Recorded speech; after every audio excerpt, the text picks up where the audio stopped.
welcome back to World Crisis Radio. Herbert Hoover, the Herbert Hoover moratorium of June 20th, 1931. What did it do?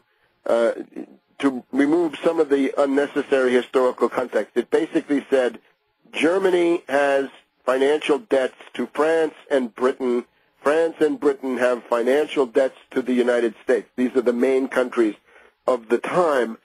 And it's Herbert Hoover proposing, after consulting with leaders of Congress and getting the support of quite a group of them, proposed a payment stop, a freeze on payment, a moratorium on reparations debt, because that's what it was largely, reparation debt from Germany to France and Britain, and war debts from France and Britain to the United States government. So we're talking government debt, with the United States being one of the main recipients, and God knows Hoover needed the money in order to keep going during that depression. He was always facing revenue shortfalls, obviously, because there was a world depression. So he came forward with this, and it was greeted with relief, in particular in Germany and elsewhere. The French ruined significant parts of the effect of this by stalling for 2 to 3 weeks from June 20th, 1931 until July 7th, July 8th. And by that time, the German banking crisis was on. What Pierre Laval did in France with Flandin, the finance minister, is similar to what stupid Merkel and Schäuble, the very sinister German finance minister, and Axel Weber of the Bundesbank and the European Central Bank, what they've done now is to stall the stuff on Greece. So even in their own terms, their bailout, which we condemn anyway, is also going to be ineffective in the way that they wanted it to be done. It's not going to work. It's really too late for bailouts. So what we're saying is, if Herbert Hoover in 1931 could propose a debt freeze, essentially among Germany, France, Britain, and the United States, the main countries of the world at the time, is there nobody who has the brains or the guts or some combination thereof to come forward with this? You can see my Russia Today interview of yesterday, Thursday, May 6th, which is up at tarpley.net. It's an appeal to do this. Sarkozy, somebody. You could think of some others. The Pope might do it. Somebody needs to do this. Is there nobody who's going to save humanity from the crushing weight of this international financial debt? Now, you'd also say, well, these people today are inferior to Herbert Hoover. They are. On the other hand, we could say the leading monster in the Herbert Hoover cabinet was, of course, the Treasury Secretary, Andrew Mellon, the most sinister sort of Austrian school type. Remember, his demand was always immediate deflationary crash.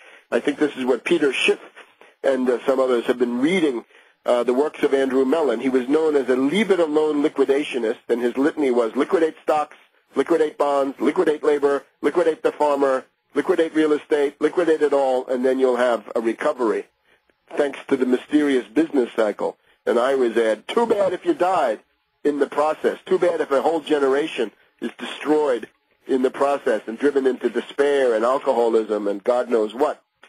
Anyway, that's Mellon.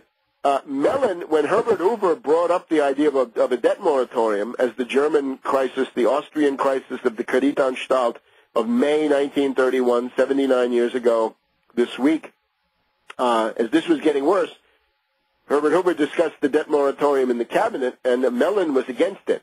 Said, no, it's their mess. We're not going to get involved. They should pay. They hired the money, didn't they? Coolidge.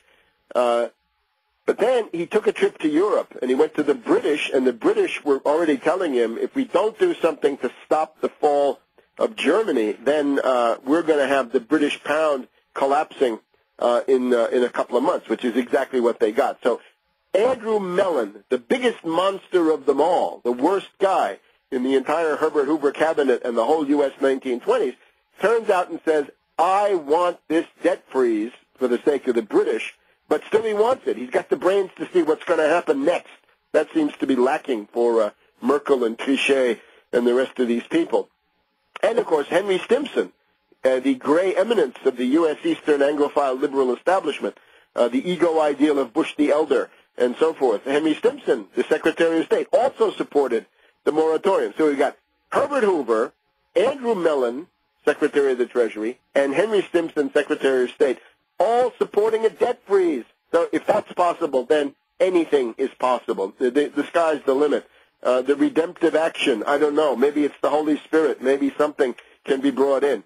But this has got to happen. We've got to paralyze. We've got to freeze, bracket, get this weight of dead finance capital losses, essentially toxic paper that's crushing the humanity off. So here's the idea.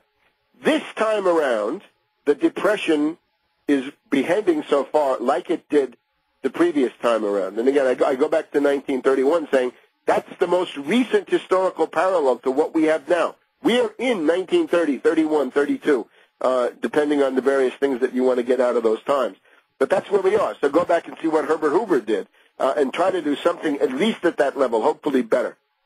But now, the three waves the previous time, we've gone through this before. October 1929, the U.S. stock market panic sets off the world economic depression.